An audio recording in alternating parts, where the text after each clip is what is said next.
Bonjour, merci de cette invitation et merci pour l'intérêt des débats.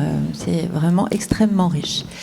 Alors, très rapidement, donc, je suis effectivement là au titre des collectivités, hein, c'est mon quotidien. On est une association de collectivités, on est là pour les accompagner face aux défis du numérique au sens large. Donc on n'est pas une association qui veut vendre du numérique aux collectivités, que ce soit très clair. On est là pour leur dire, voilà, le numérique aujourd'hui vous déborde de partout. Il y a une pression extrêmement forte des technologies à chaque endroit de la vie publique. Vous êtes en responsabilité, vous avez des obligations légales de mener des politiques, de dématérialiser vos services, de rendre les services autrement. Beaucoup de pression aussi à l'efficacité. Hein, les collectivités n'échappent pas à cette espèce de course folle d'être plus efficaces, rentables, moins chères, etc., etc. Et donc la techno vient là dire ouais, c'est magique, on va faire des trucs de dingue. Donc ça fait longtemps que ça existe et nous on est vraiment là pour dire attention, vous avez voilà, une posture de collectivité, vous avez des responsabilités, le numérique s'inscrit dans vos politiques publiques d'une manière ou d'une autre, qu'est-ce qu'on fait avec, jusqu'où on y va, jusqu'où on n'y va pas, etc. Donc on a cheminé au fil des années, hein, et puis au début du précédent mandat, parce que nous on a un rythme au fil des mandats locaux, donc au lendemain du précédent mandat qui se termine, là en 2020-2021, les élus qui travaillent chez nous dans une commission commune pour réfléchir sur ces sujets-là, avaient déjà dit, déjà les territoires, ils ont le droit d'exister sur les questions de numérique, c'est pas juste un truc qui nous tombe dessus, on obéit, point. Ensuite, ils ont dit l'inclusion numérique, c'est hyper important, il faut vraiment que tout le monde comprenne qu'est-ce que c'est quoi cette société numérique, qu'on ait un bagage minimum pour avancer. Et puis, en 2021, on avait quand même déjà un peu commencé à travailler, on s'est dit, finalement, le numérique, on y va pas, oui, on continue à y aller, mais il faut qu'il soit responsable. Et responsable comment ? Le premier élément, c'est une responsabilité sociale. On est revenu sur nos questions d'inclusion numérique, on est revenu sur l'enjeu démocratique, etc. Le deuxième, et c'est ce qui avait déclenché cette affirmation-là, c'est la responsabilité environnementale, parce que à cette époque-là, c'est à ce moment-là vraiment qu'on a compris à quel point l'impact du numérique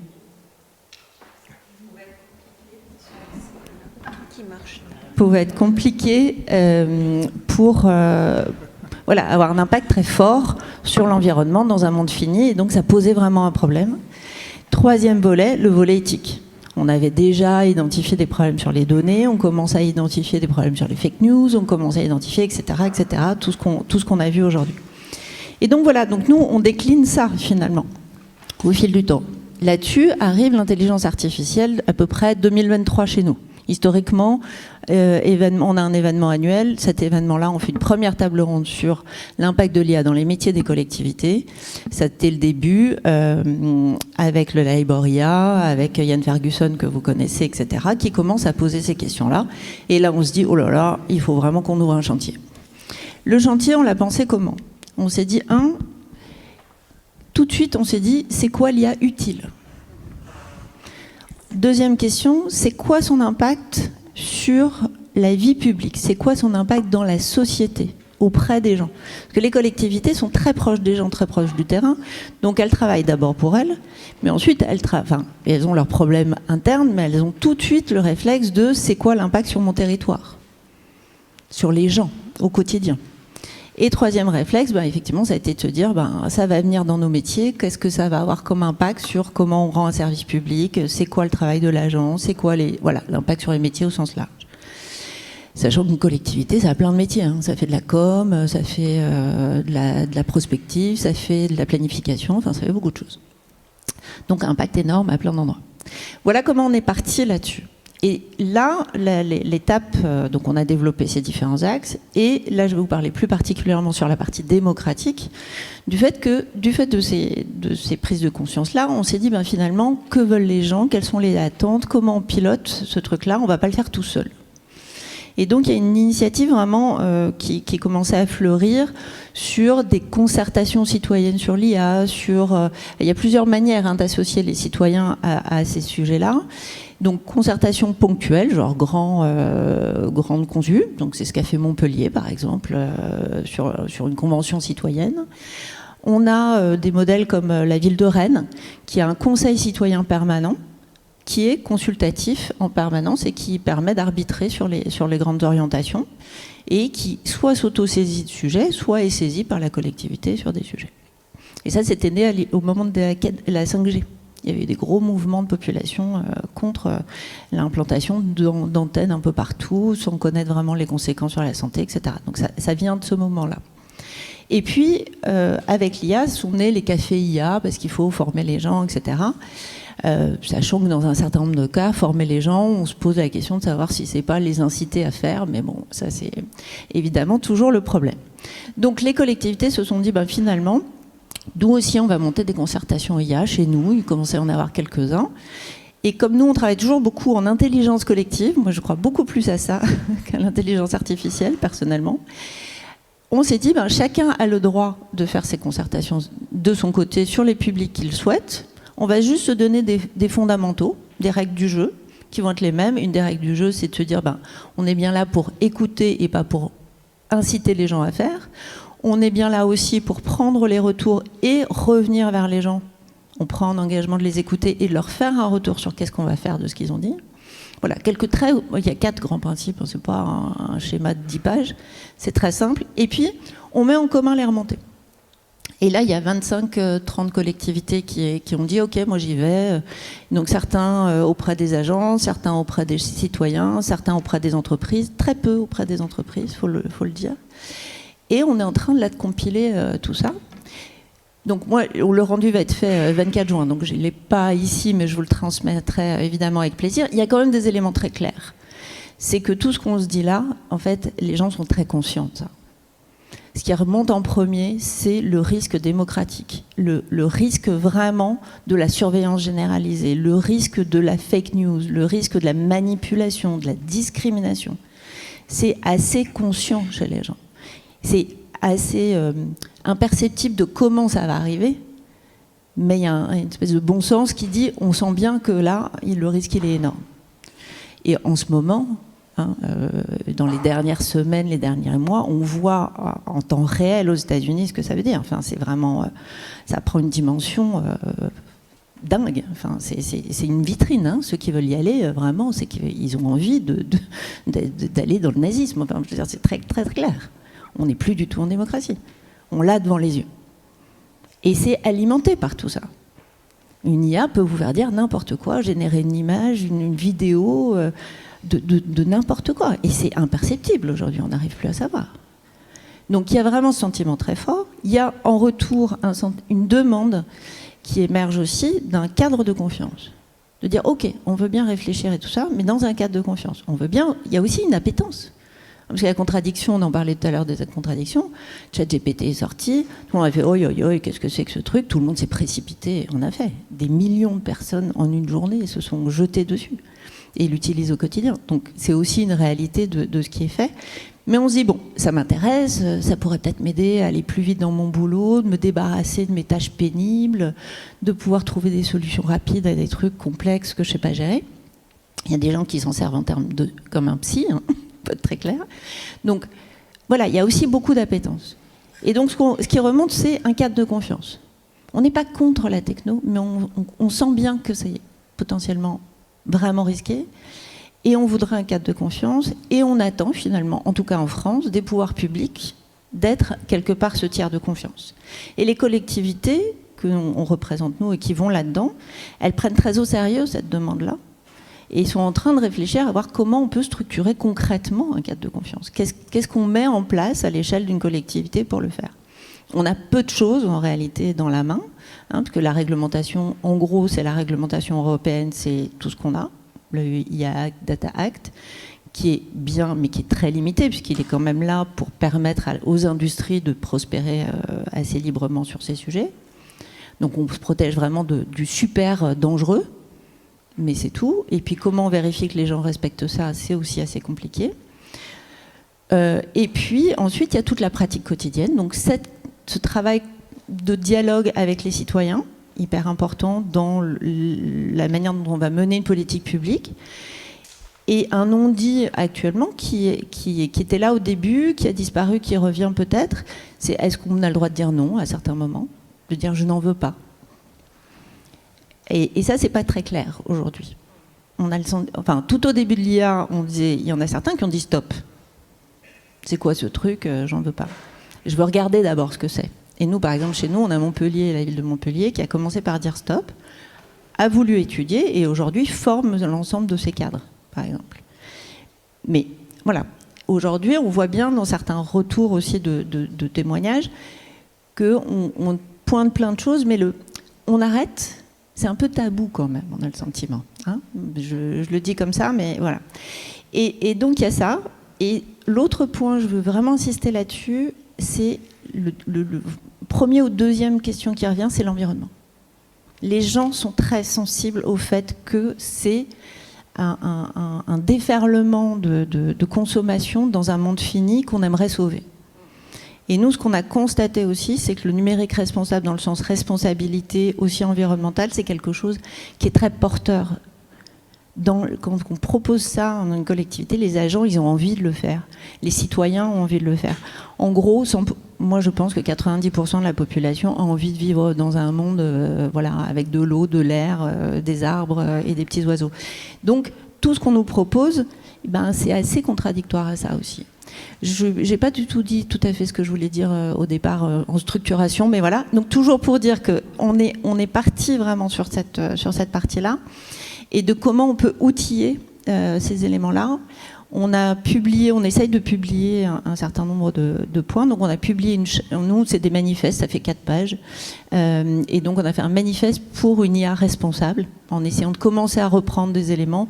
C'est quoi la dimension sociale? C'est quoi la dimension démocratique? C'est quoi la dimension environnementale? C'est quoi la dimension territoriale? C'est très imparfait. C'est un travail en cours, mais on est vraiment là-dedans.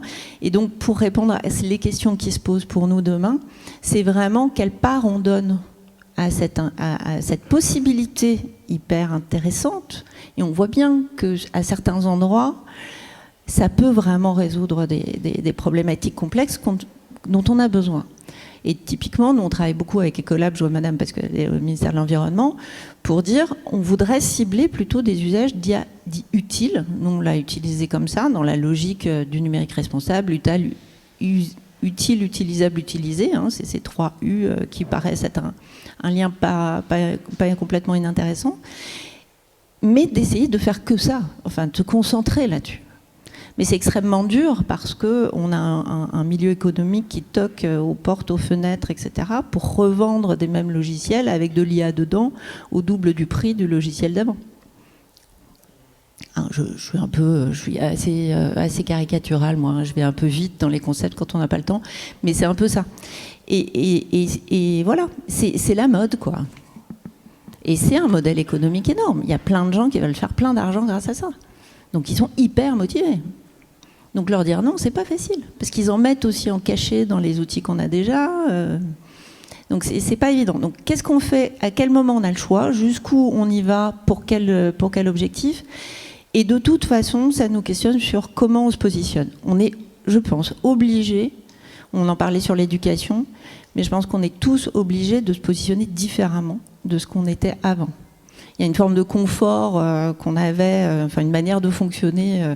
Vous disiez, monsieur, on sait que le raisonnement est à la page à gauche, à droite, voilà.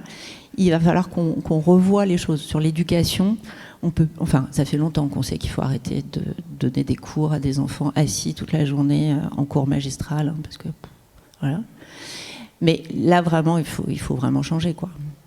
Donc voilà, les questions, c'est jusqu'où on va, quand est-ce qu'on peut dire non, quelle capacité on a à résister, quel cadre de confiance on peut mettre en place au quotidien, et comment chacun prend conscience dans son propre, dans son vécu, de quelle place il donne à ça ou pas, etc. Dans les métiers, c'est très clair aussi. Hein. Nous, on a fait tout un pan sur le mythe et enjeu des usages de l'IA dans les collectivités territoriales pour replacer qu'est-ce que c'est qu'un algorithme, On voit, moi je vois un truc qui me choque beaucoup, c'est le fait que la machine a raison contre l'agent. Le pouvoir discrétionnaire de l'agent, c'est devenu une mauvaise nouvelle, quelque chose de pas bien. C'est génial, le pouvoir discrétionnaire.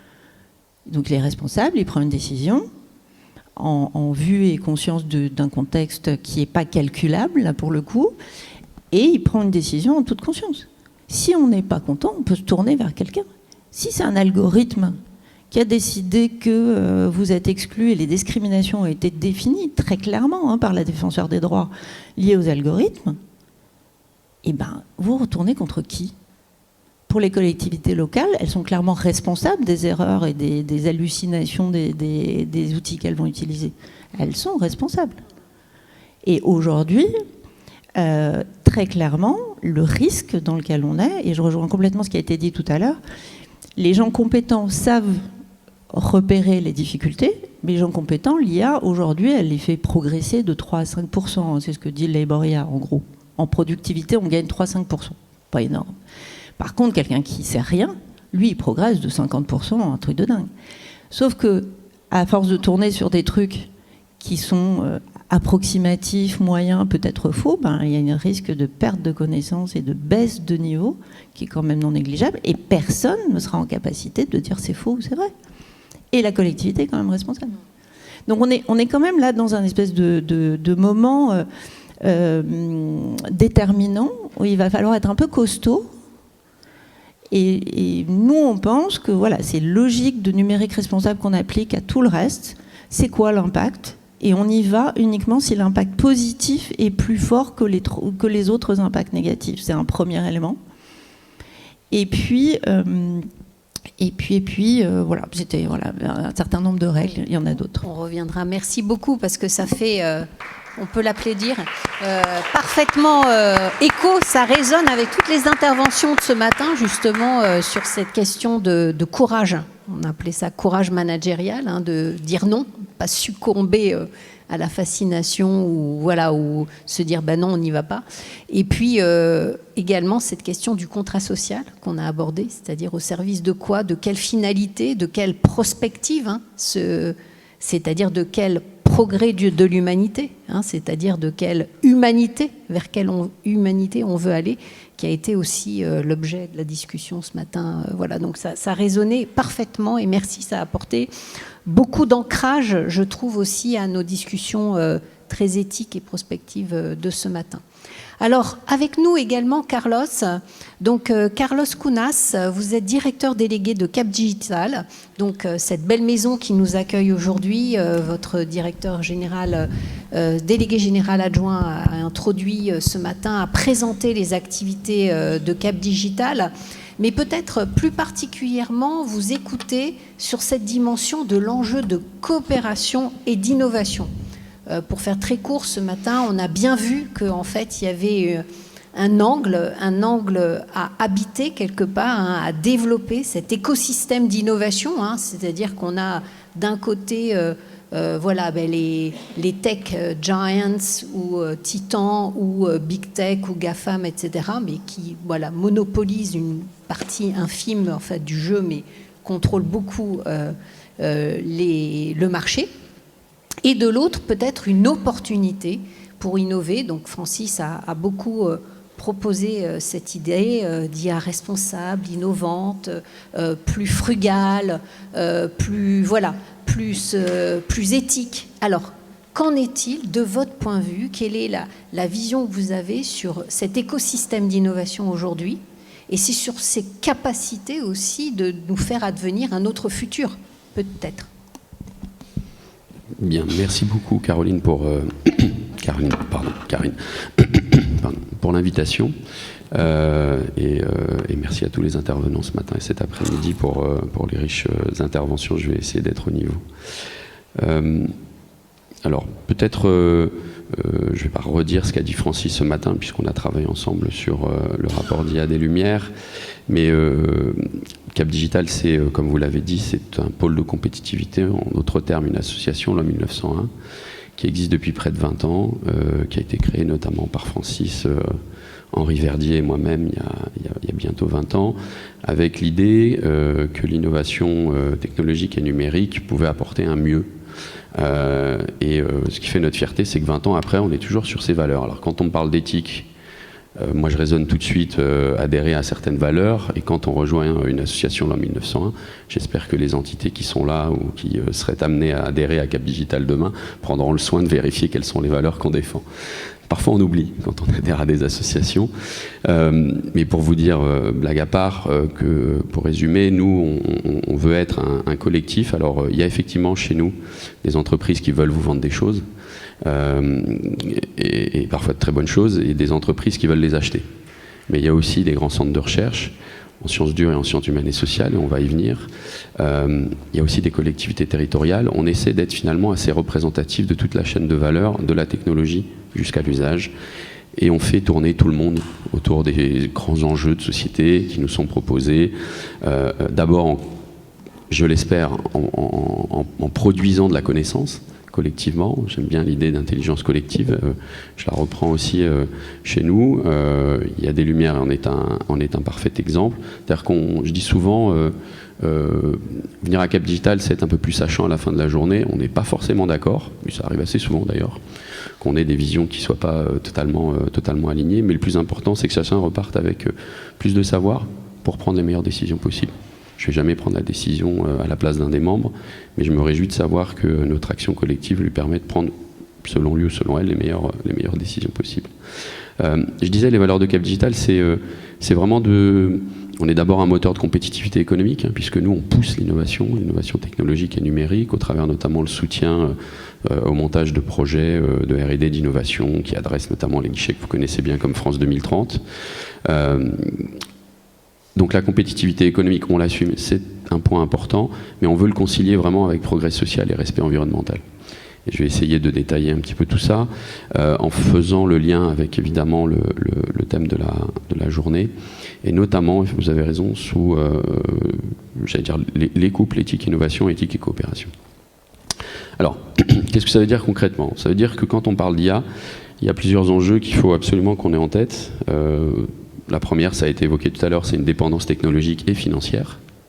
C'est important. Madame Deléris l'évoquait tout à l'heure. Aujourd'hui, il y a une vraie guerre à la puissance de calcul. C'est vraiment de la géopolitique très agressive, on va dire, et le sommet de février en était un peu l'illustration. Il a plu beaucoup de milliards sur la France, mais on sait que d'autres milliards sont dépensés un peu partout. Est-ce qu'on en a suffisamment chez nous et en Europe, ou est-ce qu'il faut aller les chercher ailleurs? Donald Trump a changé pas mal de choses. Il y a un côté positif, chacun son avis, mais sur l'élection de Donald Trump, c'est que ça a accéléré pas mal quand même la prise de conscience d'un certain nombre de nos grands gouvernants sur ces sujets-là. Et puis le deuxième enjeu, c'est celui de l'exclusion sociale. Et ça à titre personnel comme à titre professionnel. Dans une collectivité territoriale, comme dans n'importe quelle entreprise ou association, organisme collectif, l'IA, ça coûte cher. Et elle est utile, elle n'est pas utile, elle est utile systématiquement ou sur certains métiers, mais la réalité, c'est que ça coûte de l'argent.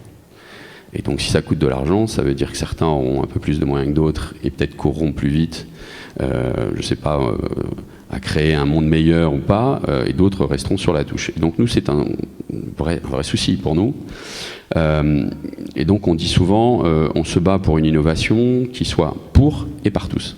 Donc ça veut dire qu'il faut la penser collectivement, et je reviens à l'intelligence collective qui a été évoquée tout à l'heure, mais qui soit aussi accessible à tous. Autrement dit, ça ne sert à rien de pousser une innovation technologique si elle coûte trop cher pour 95% de la planète. Et je prends l'exemple de la collectivité territoriale, on le sait, et pas forcément l'entité la plus riche en ce moment, il y en a d'autres, peut-être du côté du privé, qui sont un petit peu plus riches. Créer une fusée Ariane dans le domaine de l'IA pour une collectivité territoriale, on le sait très bien, je parle sous contrôle, mais ça ne sert à rien, elle n'aura pas les moyens de se le payer. On l'a vu par les temps passés sur les grands jumeaux numériques. En France, on n'arrive pas à faire des jumeaux numériques, je ne sais pas, comme 3DS est là, comme ce qu'ils ont fait de fabuleux à Singapour ou à Séoul en Corée. C'est la même chose pour l'IA. Ça veut dire quoi? Ça veut dire que il faut, quand on pense l'innovation numérique, il faut la penser à plusieurs niveaux. Il faut qu'on soit capable collectivement, et c'est un peu l'exercice de Cap Digital, de mettre autour de la table des entités qui adressent le même enjeu, qui sont parfois complémentaires et donc qui auraient intérêt à travailler collectivement. Vraiment du consortium, je vais prendre ce terme-là, qui est derrière le projet, qui lui va prendre conscience de tous les éléments, toutes les dimensions en fait de cette innovation technologique, d'un point de vue environnemental, d'un point de vue aussi social et sociétal, et c'est pour ça que je soulignais tout à l'heure l'importance d'avoir aussi des centres de recherche, sciences dures, sciences humaines et sociales, qui soient chez nous et qui sont souvent invités à rejoindre ces consortiums pour venir équilibrer un petit peu les visions qui parfois peuvent être très agressives d'un point de vue commercial et pas suffisamment, approfondies et riches d'un point de vue environnemental et d'un point de vue social. Alors la bonne nouvelle quand même, parce que on dit souvent qu'en France les choses vont mal, mais on a quand même, il faut le reconnaître, pris conscience de tout ça assez tôt. On a appris quand même des révolutions numériques passées, et j'en veux pour preuve, l'État aujourd'hui, quand il finance au travers du dispositif France 2030, un des principaux critères, ce sont par exemple les aspects environnementaux.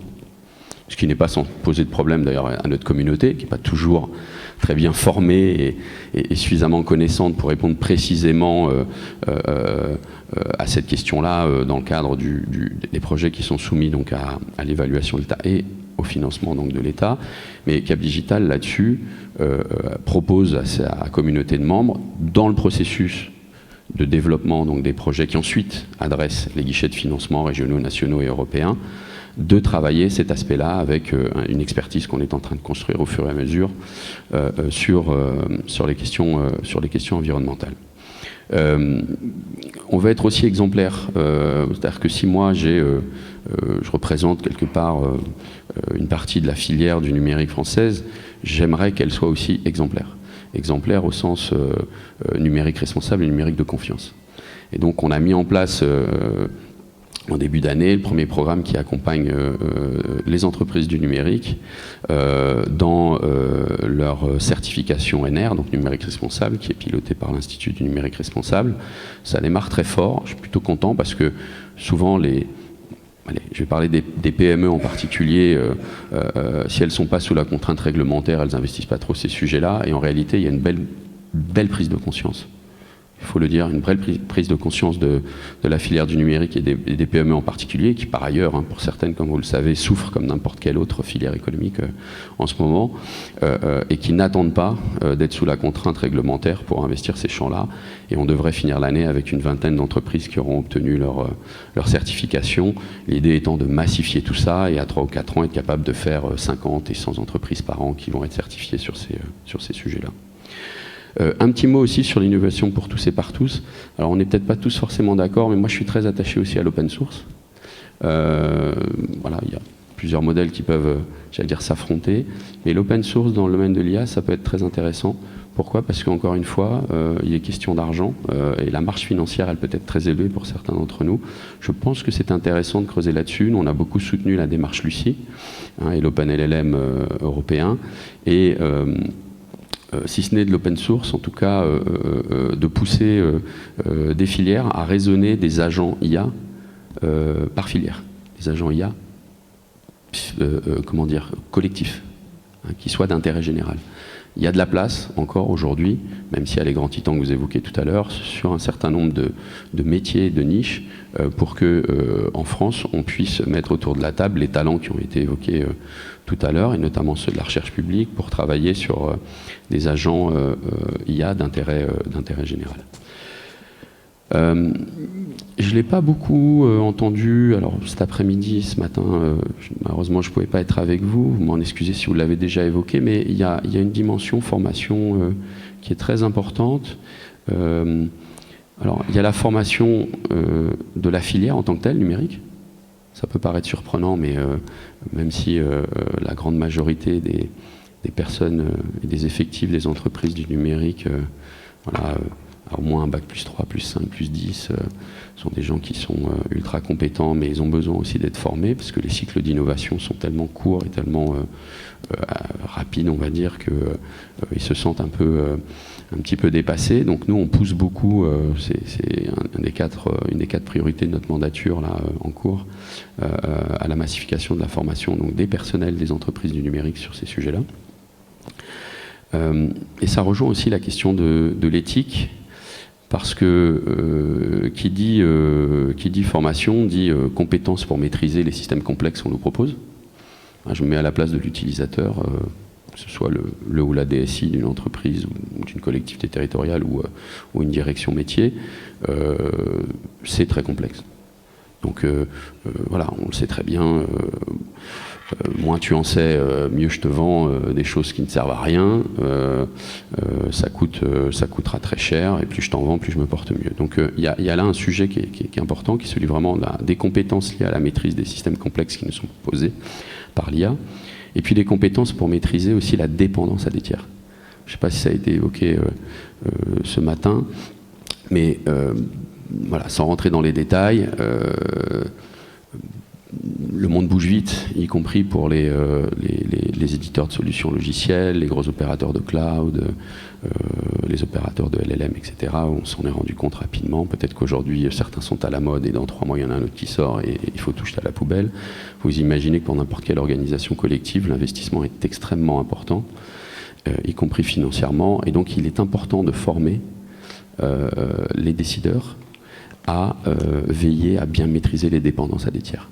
Donc on voit bien, si on raisonne à la chaîne de valeur qui a été évoquée tout à l'heure, que sur certains maillons de la chaîne, on ne rattrapera rien du tout. Mais sur d'autres, il est possible de rendre les systèmes, les infrastructures et les usages qui arrivent derrière beaucoup plus agiles, interopérables. Là, on parle souvent chez nous en ce moment d'interopérabilité, de portabilité, de réversibilité, etc., etc., etc. Sujet extrêmement important. Et puis, il y a un point qui est loin d'avoir été encore traité. Et moi, là, pour le coup, je fais un appel dans la salle s'il y a des personnes qui sont compétentes voilà, en sciences de l'organisation. Principal frein à l'usage de l'IA, et vous avez compris que nous, on pousse à l'usage de l'IA, mais à un usage responsable. Hein, et les 10-12 ans qui ont été évoqués tout à l'heure, de toute façon, ne se poseront même pas la question et le feront.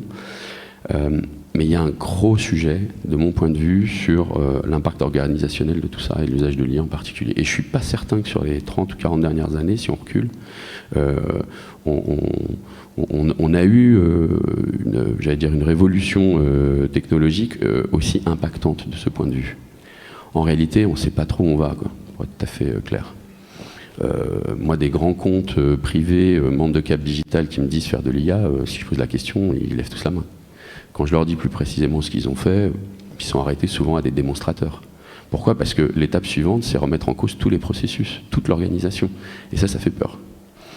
Et donc je pense qu'on a besoin, là aussi, de le faire de manière collective. Hein, je reprends la notion d'éthique et de coopération. Et on est très très demandeurs. Je pense que c'est la prochaine étape pour nous, Cap Digital. Merci. Merci beaucoup, Carlos. On ne pouvait pas faire plus brillant, puisque là, vous me passez vraiment avec... je passe la parole à notre docteur en sciences de la gestion, qui est votre voisin de gauche. Donc, vous voyez, là, il y a une totale harmonie, hein, un lien entre ce qu'on cherche vraiment à faire un peu ressortir dans cette table ronde. Donc, Dominique Turc, tu es administrateur de la Société française de prospective. Tu travailles vraiment sur les sujets de gouvernance et c'est à ce titre-là qu'on t'a proposé d'intervenir pour essayer un peu de dégager les problématiques qui se passent du point de vue des décideurs, des dirigeants, des administrateurs. Tu as notamment contribué au guide pratique sur l'IA et les conseils d'administration. Hein. Et vient de paraître, tu as écrit plusieurs bouquins, mais le dernier, Dirigeants et conseils d'administration, réveillez-vous. Pourquoi faut-il qu'ils se réveillent ? Et en quoi comment l'IA est-elle, selon toi, en fait, abordée par les décideurs, et quels sont en fait les sujets un peu éthiques qui se dégage de ce que tu peux voir et de ce que tu peux analyser au niveau en termes de gouvernance. Merci Karine et merci de l'invitation. Bravo pour le titre de la table ronde parce que éthique, démocratie, innovation, coopération, gouvernance, t'es gonflé quand même. Hein. On en a pour une semaine entière là, avec ces sujets-là. Bien, qu'importe. Moi, je travaille surtout sur la gouvernance des entreprises, mais en fait, la gouvernance, c'est un concept beaucoup plus vaste, évidemment. Hein. Il y a la gouvernance d'une association, comme la nôtre, hein. Il y a la gouvernance des collectivités locales, la gouvernance de l'État, etc., etc. Donc la gouvernance, c'est un concept assez complet. Comité exécutif, loin de là, c'est vraiment ce qu'il y a au-dessus, c'est-à-dire des structures, des systèmes, des valeurs. Des structures, ça peut être un conseil d'administration, hein, par exemple. Hein. C'est aussi le COMEX, évidemment. C'est l'Assemblée des actionnaires pour une entreprise. C'est les membres pour une association, etc., etc. Et des structures. Il y a des systèmes qui, en général, servent à être des contre-pouvoirs, c'est-à-dire à faire en sorte que l'organisation répond bien à son troisième aspect, c'est-à-dire ses valeurs, sa culture, et on essaie de contrôler pour que ça reste bien dans ce sens-là. C'est pour ça qu'on ne devrait jamais avoir de PDG. Parce que quand vous avez un PDG, vous avez deux pouvoirs qui se mélangent. Donc ça ne devrait pas exister. Bon. Et donc c'est ça la gouvernance. C'est un ensemble de valeurs, de missions, d'objectifs, de systèmes, de structures, etc. pour que ça fonctionne assez bien. On parle d'ailleurs, quand ça fonctionne bien, d'une bonne gouvernance. Bon. Pas toujours très bien ce que ça veut dire, mais c'est pas grave. L'IA va poser plein de problèmes à la gouvernance. Bon. Et sur tous les aspects seconds qu'il y a ici, c'est-à-dire la démocratie, la coopération, l'innovation, etc. Juste avant que j'attaque un petit peu ces éléments les uns avec les autres, il faut se poser quelques questions et quelques précautions. L'IA, méfions-nous des raccourcis, ce ne sera jamais une partie prenante. On n'aura jamais l'IA comme membre d'un conseil d'administration. Arrêtons de raconter des salades. Bon, hein, c'est un outil, génial, mais c'est pas un membre de conseil d'administration ou quoi que ce soit. Bien, donc c'est pas une personne. Arrêtons parce que cette dimension anthropomorphique, elle est monstrueuse. Elle nous dérange en permanence avec l'IA, ne serait-ce que quand on parle d'intelligence. Déjà là, on est trop anthropomorphique. Bien, donc ça, il faut être extrêmement prudent. C'est un outil qui aura aussi des utilisations négatives, bien sûr. Hein, bon, moi je veux tomber ni dans l'IA bashing, ni dans l'IA Dieu. Bon, c'est aucun des deux, c'est très utile, c'est un truc formidable, vraiment formidable d'ailleurs, j'ai rien contre. Mais ne la caricaturons pas. Ne la limitons pas non plus aux LLMs. Parce qu'aujourd'hui, on a tendance à penser que l'IA, c'est que les LLMs. Arrêtons, il y en a plein d'autres. On en a parlé un petit peu ce matin des IA spécialisées, par exemple, hein, mais il n'y a pas que ça. Et certaines IA ont déjà bouleversé pas mal d'industries sans avoir rien à voir avec les LLM. Pensons par exemple à tout ce qui est maintenance prédictive. Pour faire de la maintenance prédictive, il faut de l'IA et rien à voir avec les LLM. C'est vraiment un truc complètement différent. Bien. Donc ne soyons pas trop centrés sur certaines choses. Alors, moi je voudrais prendre les différents points les uns après les autres. Alors, je vais vous donner quelques images. Hein. Alors, d'abord, IA et gouvernance et coopération. Bon. Alors effectivement, il va falloir, d'abord, je viens de le dire, qu'on ne la confonde pas avec un humain. Donc, la vraie question de la coopération qui va se poser, c'est la coopération homme-machine. Comment est-ce qu'on fait travailler les hommes et les machines ensemble ? Et là, on a des points organisationnels, tels que tu viens de le soulever, qui sont particulièrement vicieux. Bon, un exemple, déjà aujourd'hui, vous avez tous été en contact avec des gens avant l'IA, hein, qui vous disaient « Ah ben, je peux rien faire, c'est l'ordinateur ». Bon. Eh ben, demain, ça va être pire. C'est-à-dire qu'on va vous dire, moi, je peux rien faire, c'est l'IA, moi, conseiller bancaire, qui me dit que je ne peux pas vous accorder votre prêt. Je suis désolé, mais je peux pas. Bon.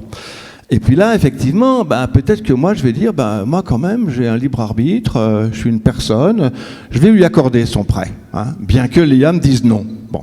C'est là qu'on entre dans la partie intéressante de l'organisation.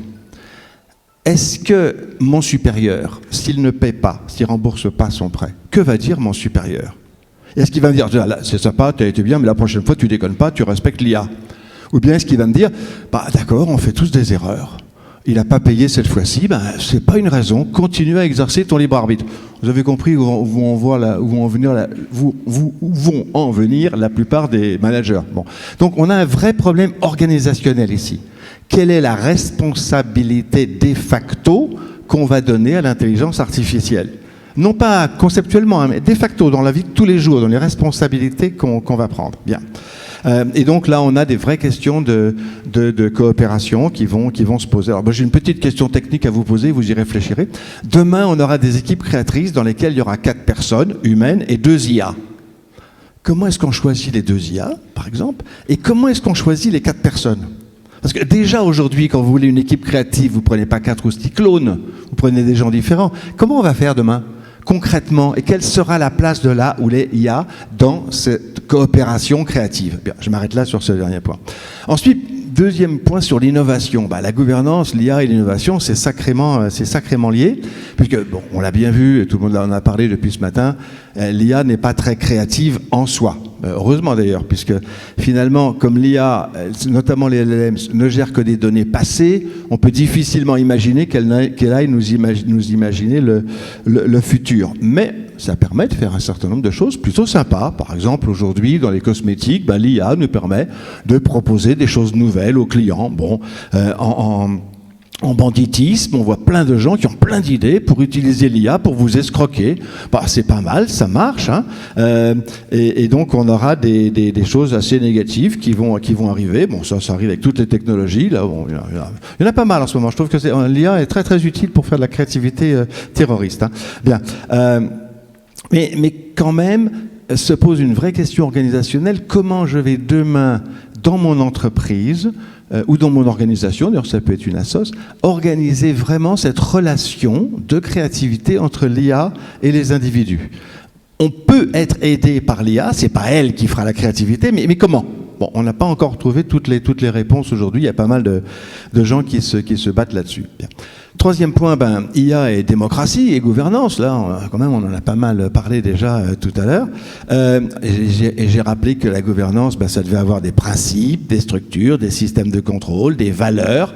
Et à plusieurs reprises aujourd'hui, on a rappelé qu'il y a un certain nombre de valeurs qui sont un peu en difficulté aujourd'hui, hein, notamment des valeurs de régulation de l'IA, puisqu'on voit que les États-Unis viennent de renoncer à réguler l'IA, c'est intéressant. On voit des backlash énormes sur des enjeux environnementaux, etc. On voit un mépris environnemental assez considérable qui est en train de se développer. Bon, ça veut dire quand même que dans toutes nos organisations, on a un petit problème de gouvernance par rapport aux valeurs de base. Bien. Donc, l'IA va nous faire courir des risques assez importants à cause des organisations, pas elle en tant que sous-système, hein. On va courir avec l'IA un certain nombre de problèmes démocratiques. Alors, moi, j'en souligne quelques-uns qui me semblent particulièrement intéressants, hein, au cours des prochaines années. La première, c'est que si on fait trop confiance anthropologiquement à l'IA, en pensant qu'elle serait capable de prendre des décisions, c'est une énorme connerie, hein, parce qu'elle n'est pas capable de prendre des décisions, et je vais y revenir tout à l'heure avec l'éthique. On est en train de refaire déjà l'erreur qu'on a fait avec Internet, parce que je ne sais pas si vous vous souvenez, mais on avait mis beaucoup d'espoir dans Internet. La connaissance, elle va être disponible pour tout le monde, dans le monde entier. Tout le monde va pouvoir se former, on va communiquer les uns avec les autres, on va bien s'entendre, ça va être la convivialité. Bon, on a eu les réseaux sociaux, les fake news et un certain nombre de choses assez épouvantables qui sont arrivées. Donc on va avoir la même chose avec l'IA.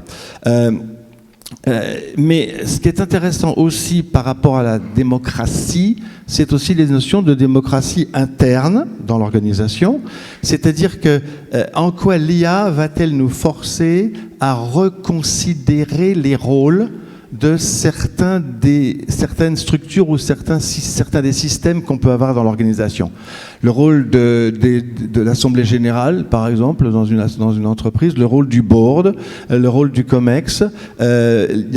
Par exemple, aujourd'hui, l'une des choses qu'on a fait dans les recommandations sur ce guide de l'IA pour les conseils d'administration, c'est surtout occupez-vous-en. Ne laissez pas ça au COMEX et ne laissez pas ça à la DSI non plus, parce que c'est pas un problème technologique, c'est un problème beaucoup plus profond que ça. Ça, c'est nos recommandations, mais ça bouleverse, parce que jusqu'à présent, le board ne voulait pas entendre parler des problèmes techniques. C'était le COMEX qui gérait ça. Et là, on a dit, attendez, mais si vous regardez pas, vous allez avoir des problèmes éthiques considérables. Bon, donc il faut, vous voyez que c'est intéressant, ça change la façon dont les différents organes de gouvernance fonctionnent les uns avec les autres. Ça, c'est complètement nouveau, c'est révolutionnaire, il faut y passer.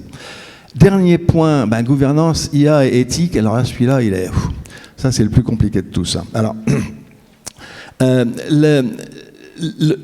la chose que je vois la plus intéressante par rapport à ça aujourd'hui, c'est qu'on a à apprendre des décisions assez complexes. Je ne suis pas sûr que ce soit plus complexe qu'autrefois, mais enfin bon, elles sont complexes. Hein. Et la plupart des décisions qu'on a à prendre ne sont pas blancs ou noirs. C'est du gris. D'accord.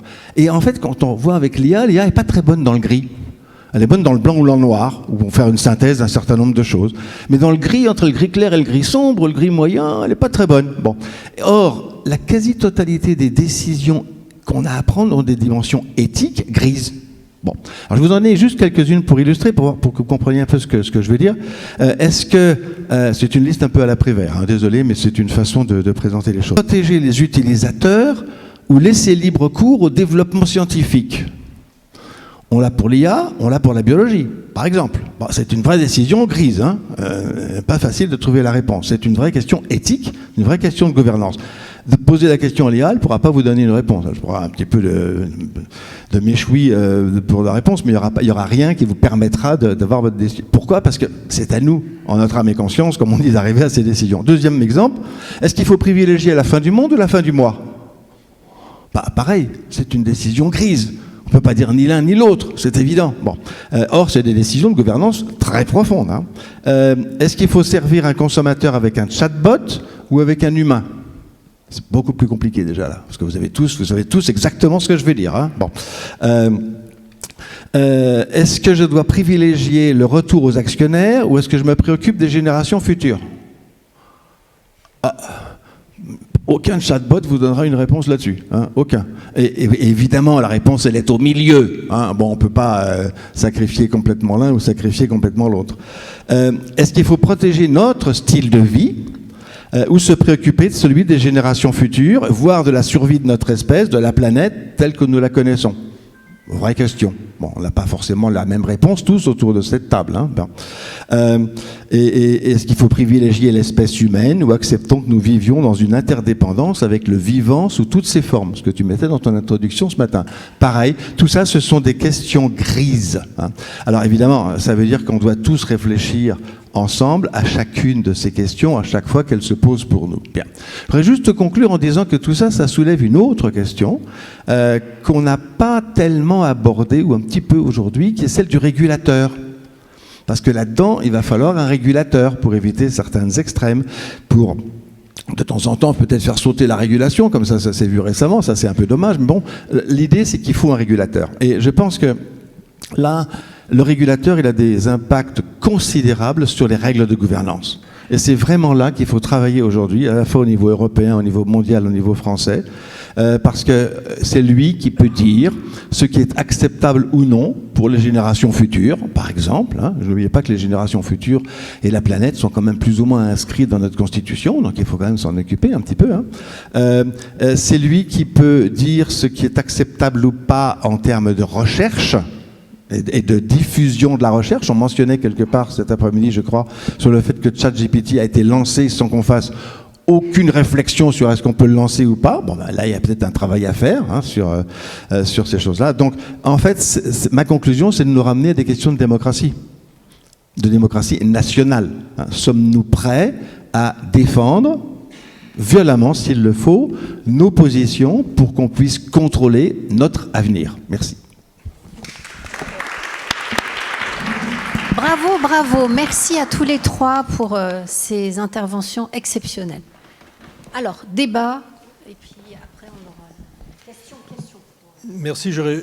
Merci pour ces exposés très intéressants. J'aurais une question, une remarque en fait, par rapport à ce que vous venez de dire, Monsieur Turc, pour faire le lien avec ce que je disais ce matin. Vous étiez là, semble-t-il. Voilà. C'est à propos de cette histoire de zone grise qui, pour vous, est très importante, puisque en fait, c'est le levier vers une démocratie, vers votre appel à la démocratie. Moi, j'aimerais juste faire une remarque à ce propos. Cette zone, elle est grise, vous l'appelez grise, mais c'est pas parce qu'elle est ni blanche ni noire, en fait. C'est pas ça la difficulté. La difficulté, c'est que c'est une zone qui, précisément, fait appel à un type de réalité, si vous voulez, qui ne sont pas les données, qui sont les valeurs. Les valeurs, ce n'est pas des données, il n'y a pas de valeurs dans le monde. Les valeurs, on les choisit, on les hérite, c'est compliqué, mais je veux dire, ce n'est pas un monde de données.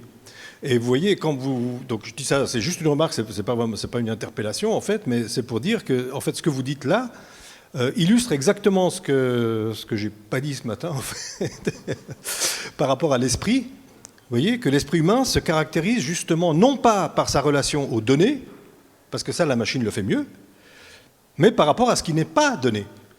Les valeurs, je pourrais citer ici une foule de choses qui sont en fait pas données, mais qui caractérisent notre esprit humain et notre condition humaine. Donc c'était juste pour faire ce lien et pour vous montrer que votre concept de démocratie, en fait, repose sur le présupposé fondamental que tout ce qui définit la démocratie et nos choix ne repose pas sur des données, justement.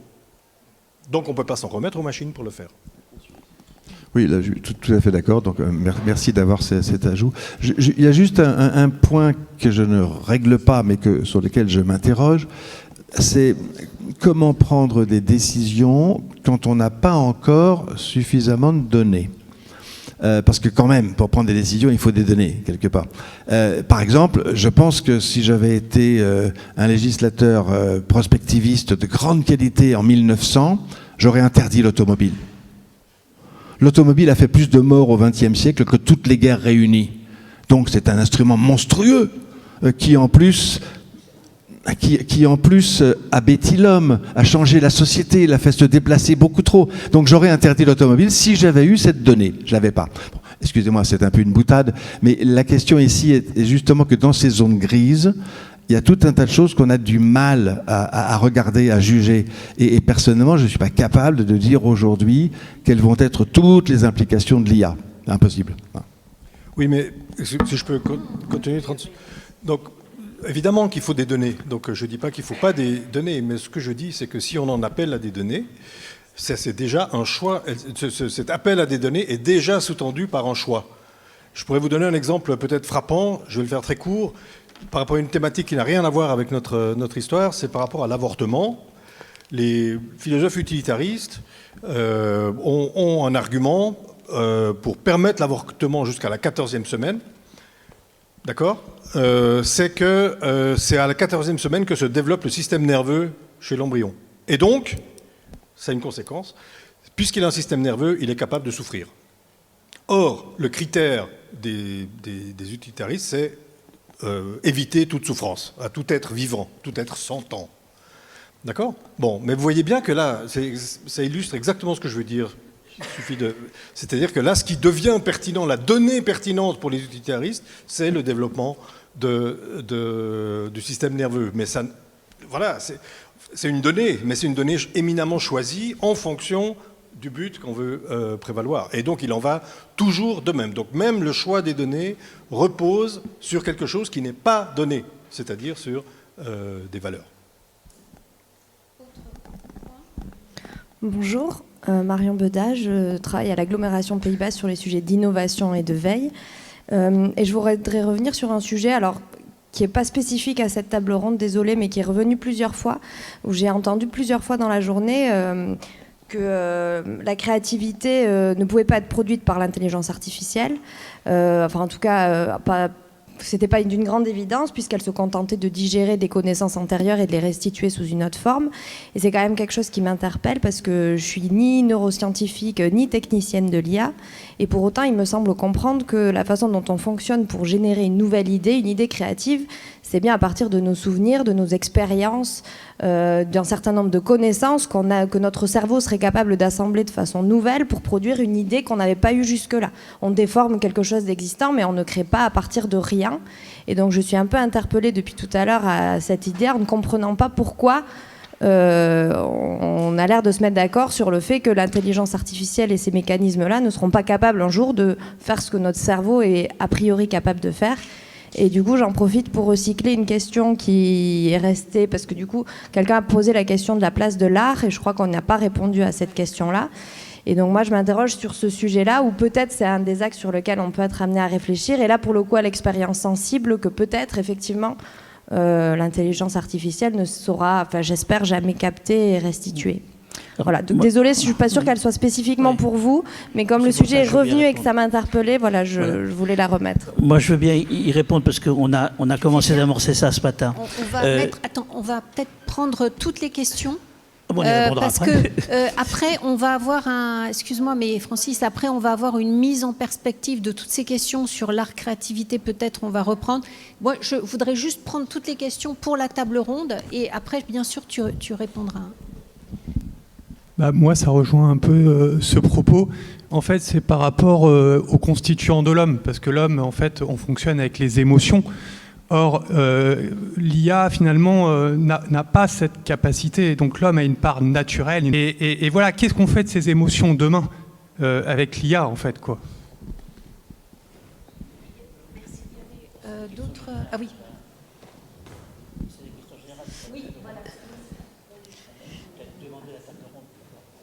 Je voulais revenir sur les questions organisationnelles. Tout à l'heure, vous disiez comme quoi dans les entreprises, ils ne font encore que survoler ces questions-là de peur d'ouvrir une sorte de boîte de Pandore de transformation trop profonde. Concrètement, ce serait quoi ces transformations qui font si peur ? Alors, deux choses rapidement sur l'art. Très rapidement, nous, chez Cap Digital, on est convaincus d'une chose, c'est que la rupture technologique, elle est très vite adoptée par les artistes. Pourquoi ? Parce qu'ils ont une curiosité supérieure et ils se posent la question de ce que ça peut apporter à leur art et à leur processus créatif. Donc moi, je suis convaincu que l'IA va leur apporter quelque chose, modulo le respect des droits d'auteur, etc. Mais clairement, ils ont déjà, pour beaucoup, essayé, testé, adopté. On le voit dans le monde de l'image, on le voit dans le monde du son, et on l'a vécu avec l'informatisation, on l'a vécu avec la numérisation, et on va le vivre avec l'intelligence artificielle, je suis convaincu de ça. Ce que je voulais dire tout à l'heure, c'est que moi j'ai l'impression que le principal frein à la diffusion et à l'usage de l'IA dans les entreprises, c'est non pas la peur des métiers, c'est-à-dire des employés, mais des directions, des gouvernances. Parce que dans des grands collectifs, et je ne parle pas que de l'entreprise au sens de l'entreprise privée, l'entreprise au sens collectif du terme, l'IA va apporter, et l'agent IA en particulier, on a parlé d'LLM, on a parlé d'IA générale, etc. Mais aujourd'hui, on voit bien que l'intérêt, il est autour de l'efficacité, la production. C'est l'IA,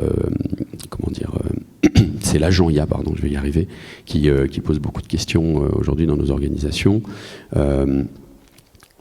Le ressenti qu'on a, c'est qu'il y a un frein, je l'ai dit tout à l'heure, qui sera un frein par le prix. D'accord. Et il y a un frein qui est un frein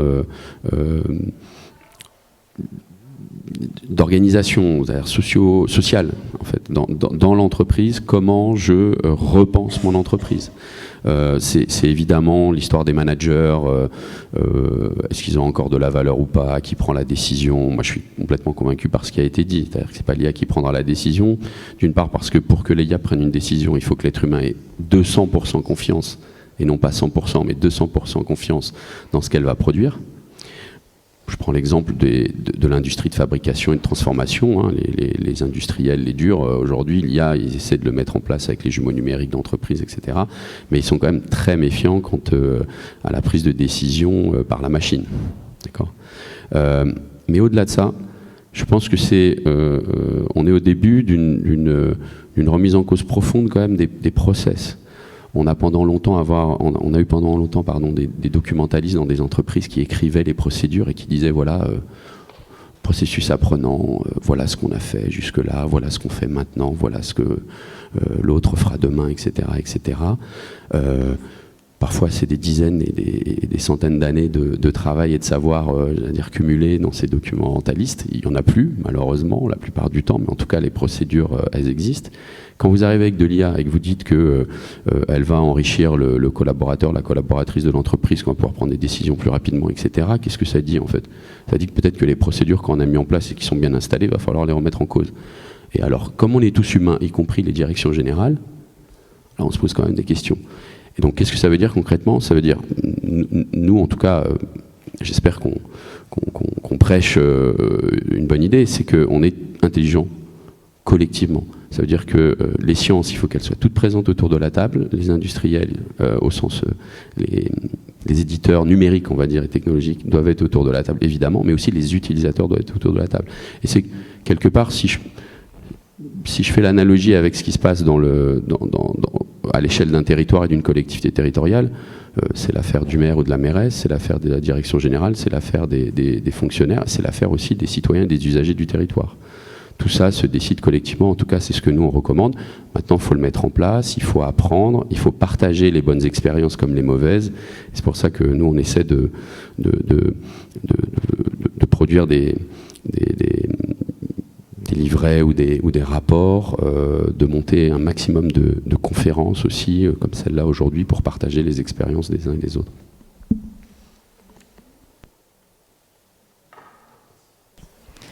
Vous m'entendez? Oui. Juste deux petites réflexions comme ça. Sur la partie organisation, effectivement, on a fait un peu les mêmes constats, hein, de dire que, et je reviendrai sur les travaux de la Laboria, parce que je ne suis pas spécialiste du sujet, mais c'est quand même un des endroits très documentés.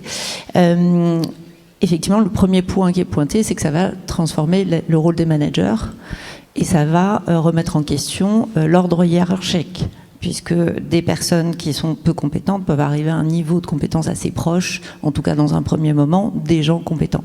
Comme les gens compétents coûtent plus cher, potentiellement, c'est vachement intéressant de virer les gens qui coûtent cher. Je suis hyper cash, désolée, mais je vais aller droit au but, et d'embaucher des jeunes qui ne savent pas faire grand-chose pour un prix qui vaut le tiers de la compétence. Et ça, on le voit très clairement, pas parce que l'IA le veut, c'est parce que le modèle économique dans lequel on est un modèle de profit. Et ça, je pense que on ne peut pas penser aujourd'hui le rôle de l'IA dans nos sociétés sans penser le modèle économique dans lequel on est, où l'humain est extrêmement dévalorisé de manière permanente. Et là où je ne suis pas d'accord à ce qui vient d'être dit, c'est qu'on va vouloir faire confiance à 200% à l'IA avant de lui confier quelque chose. Nous, ce qu'on constate au quotidien, mais vraiment ce que je disais tout à l'heure sur les agents, l'agent, il est directement décrédibilisé. Dès aujourd'hui, on considère que l'IA, elle a plus raison que l'agent. Sans aucune raison, l'IA, elle est nulle. Enfin, je veux dire, si on y croit, alors que l'IA est lamentable aujourd'hui, enfin, très clairement, on est sur un système qui, aujourd'hui, n'est pas au point. Il y a énormément de problèmes, ça consomme beaucoup trop. Enfin, on s'en sert pour des trucs sur lesquels ça ne sert à rien. On a vécu plein d'évolutions technologiques, on a vu, il y a une espèce de grand boom, on va en foutre partout, et à un moment donné, ça s'affine, on trouve les trucs pour lesquels c'est vraiment utile, on arrive à affiner et choisir. Là, on est dans le moment où c'est tout et n'importe quoi. Et on fait déjà plus confiance à l'IA qu'à l'humain. Donc pour moi, c'est un problème. Autre point, et ça c'est vraiment à titre plutôt personnel que je vous parle, c'est de se rendre compte que ça nous confronte aussi à notre mauvaise foi.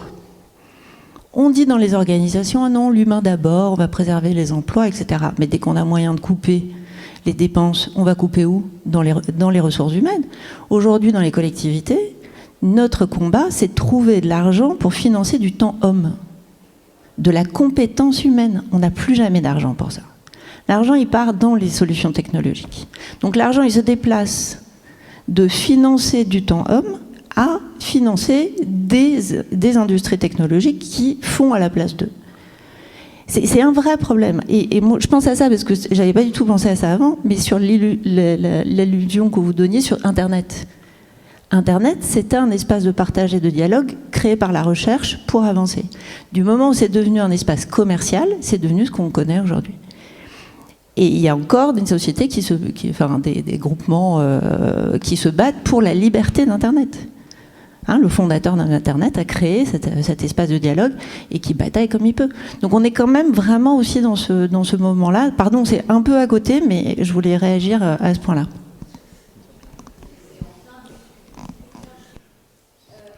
Oui, merci. Alain Petitjean, donc je suis administrateur de la Société française de prospective et j'anime le groupe prospective de l'entreprise qui s'appelle plus exactement l'entreprise demain qui va publier bientôt le résultat de ses travaux.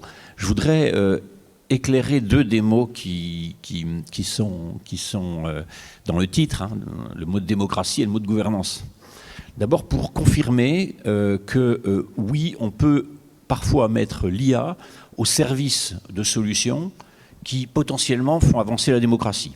Il y a une entreprise qui s'appelle BlueNov, par exemple, qui utilise l'IA pour que dans le traitement d'une information, qui généralement est une convention citoyenne, une concertation d'entreprise autour de la raison d'être ou autour d'un plan stratégique, fait apparaître à la fois les consensus, comme le ferait un sondage, et éclaire les raisons de dissensus.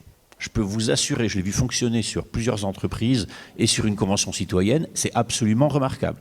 Ça suppose bien sûr qu'on ait envie de s'en saisir. Deuxième anecdote qui va dans le même sens, je rencontre le directeur informatique d'une grande entreprise au centre de la French Tech française. Elle me dit, il y a un an d'entreprise, je trouve que c'est beaucoup, je la retrouve ce mois-ci, elle me dit qu'ils sont passés de 150 à 9. C'est moins, comme dirait l'autre.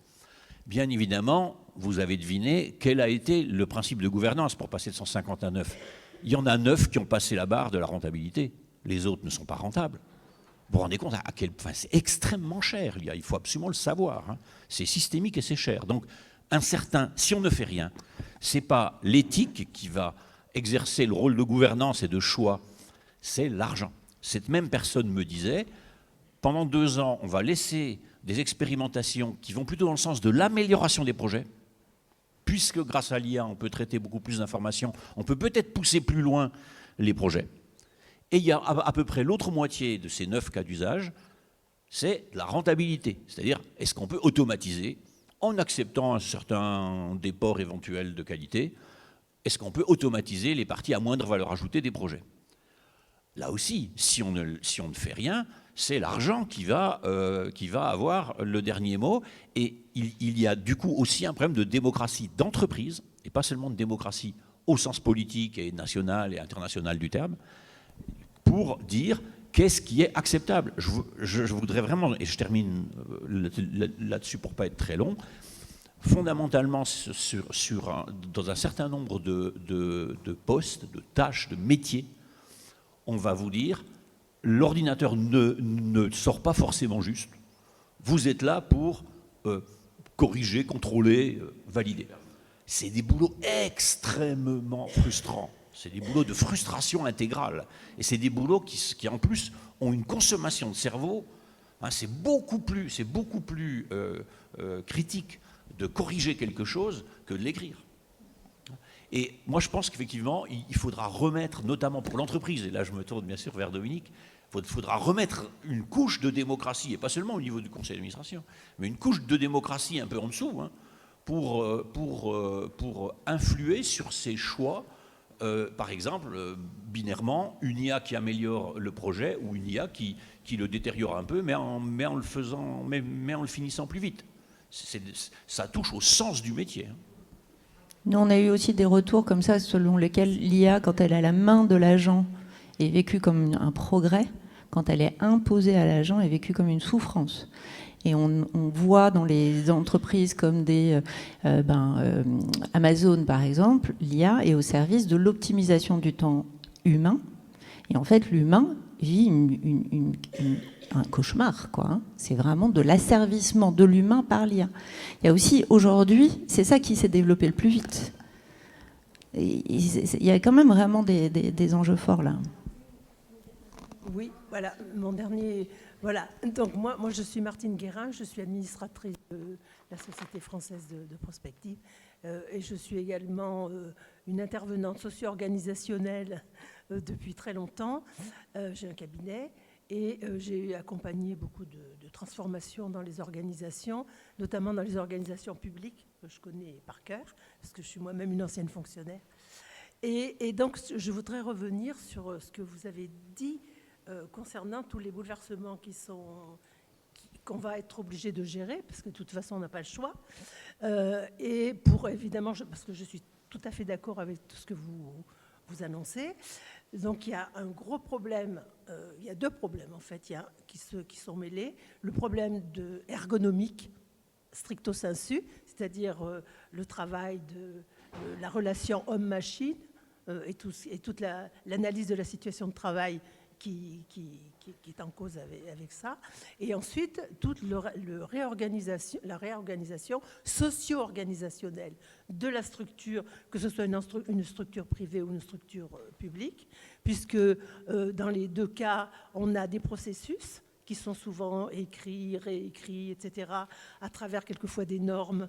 Alors, évidemment, je passe toutes les normes 9000, etc., donc vous avez des catalogues de normes qui expliquent, qui obligent d'ailleurs à respecter des processus qui sont audités tous les 3 ans, tous les 2 ans, ça dépend. Et ensuite, vous avez la relation hiérarchique, qui est une relation hiérarchique, qui est toujours dans une matrice, qui est la matrice taylorienne. Parce qu'on a beau dire que maintenant on fonctionne par projet, etc., etc. Moi, ce que je constate, parce que j'ai moi-même beaucoup travaillé sur la question des projets, parce que j'ai introduit la conduite de projet dans l'administration française, et donc c'était dans les années 90, et je vois qu'aujourd'hui on n'a pas beaucoup avancé, voire même on a régressé, et donc on est toujours sur cette matrice taylorienne. En plus, dans la fonction publique, on a la question du statut qui se pose et des niveaux hiérarchiques divers et variés, donc ce qui complexifie encore les choses. Mais même dans le privé, dans les entreprises, c'est la même chose. Donc on a les niveaux hiérarchiques avec le chef, le sous-chef, le chef d'atelier, etc., qui chacun a son niveau de prise de décision, de la responsabilité. Et ensuite, on a les normes. Ensuite, on va avoir ChatGPT, donc, et compagnie. Je dis compagnie, c'est un peu péjoratif, mais c'est évidemment ça, parce que la machine, effectivement, comme le disait madame, a toujours raison. Et donc, les agents ou les salariés ou les cadres auront toujours tort. Et la question qui va se poser, c'est effectivement, là c'est plus de la démocratie, c'est la considération du travail des personnes humaines dans les organisations qui va être vraiment mise en concurrence avec les prises de décision supposées ou induites par les analyses qui sont faites par les statistiques, etc. Et donc là, il y a un énorme travail, et je suis tout à fait d'accord, et même je travaille avec vous, monsieur, si on est toujours sur cette idée-là. Il y a un travail très important j'allais dire, de lancer une démarche de réflexion socio-organisationnelle dans les entreprises, parce que l'IA va nous obliger de toute façon à gérer ce problème. Voilà, merci. Merci. Bon, ok. Allez-y, et puis... Pas le mot de la fin, mais juste réagir quand même à ce qui a été dit. Oui, après on va passer au débat. Ouais, juste très rapidement, réagir à ce qui a été dit. On a connu l'informatisation de notre société. Je pense qu'il faut apprendre aussi à regarder un petit peu en arrière ce qui s'est passé. Le monde change vite, je veux bien, mais il va y avoir beaucoup de choses qui vont se répéter. Donc l'informatisation, quand elle est arrivée, elle a fait peur à tout le monde. Mon père, il s'est dit, qu'est-ce que c'est? On me met un écran dans l'atelier, j'ai jamais touché un ordinateur, je sais pas ce que c'est, etc., etc. Bon, je veux dire, c'est à peu près la même chose. Ça va plus vite, c'est peut-être plus puissant. Et puis il y a cette espèce de fantasme de dire qu'on va être beaucoup plus intelligent, que ça va aller plus vite, etc. Pour moi, il n'y a pas de révolution qui est adoptée, alors en bien et en mal, mais s'il n'y a pas de performance, qu'on soit dans une organisation collective, publique ou privée, va se poser la question de la performance. L'IA est-elle performante ou elle ne l'est pas? Je pense que certaines tâches qui sont des tâches répétitives à faible valeur ajoutée vont effectivement poser la question de maintenir des métiers ou pas. C'est mon avis, donc je ne suis pas tout à fait d'accord avec ce que tu dis, même si derrière il peut y avoir une logique financière, que j'évoquais tout à l'heure. Mais moi, la logique financière, je la vois plutôt sur le coût de l'infrastructure et de son déploiement et de son usage au quotidien, plutôt que est-ce qu'il faut quelqu'un qui gagne 1000 ou quelqu'un ou 2 personnes qui gagnent 400 pour faire une économie de 200. Je ne sais pas si j'ai bien calculé, mais ça doit être à peu près ça. Il faut qu'on en soit tous conscients. Il n'y a pas d'adoption de nouvelles technologies, de nouveaux usages qui s'appuient sur de l'IA s'il n'y a pas de la performance. Parce que le maire, si on revient à la collectivité territoriale ou la mairesse, elle rend compte à ses citoyens et la machine qui fait le boulot à la place des fonctionnaires territoriaux, moi j'y crois pas si, encore une fois, c'est pas des tâches qui peuvent être à faible valeur ajoutée, très automatisées et on mettra, j'espère en tout cas, en grande partie jamais une machine en face du citoyen et de la citoyenne. Parce que sinon se pose la question de l'exclusion sociale. Et c'est le dernier point que je voulais évoquer, que j'ai oublié d'évoquer tout à l'heure. J'ai parlé d'innovation collaborative. Chez nous, il est important aussi d'intégrer la notion du design, hein, la notion du produit plutôt que du service. C'est-à-dire qu'on est dans une culture de service. Aujourd'hui, si je pose la question des entreprises qui sont présentes, elles vont me dire oui, moi, mon offre de service, c'est un catalogue de 10 offres, 20 offres, 100 offres, et puis tu choisis là-dedans, etc. Ce pas des offres, ce sont des produits, là. Parce qu'en face, on va mettre un être humain. Et donc l'être humain, pour qu'il ait envie de l'utiliser, et on l'a bien vu, la vraie révolution, c'est quand on est passé du téléphone au smartphone, c'est l'expérience utilisateur. Ce sera la même chose, à mon avis, pour l'IA, que ce soit dans le monde personnel ou le monde professionnel. Et il faut qu'on intègre aussi cette science-là dans nos travaux, dans nos projets, dans nos réflexions, dans ce qu'on va proposer demain, dans un monde qui va être forcément plus IAisé qu'il l'est aujourd'hui. Voilà. Je vais finir là-dessus. Je peux aussi ajouter un ou deux mots. D'abord, je pense qu'on a des débats à deux niveaux totalement différents. Il y a un niveau qui est sur...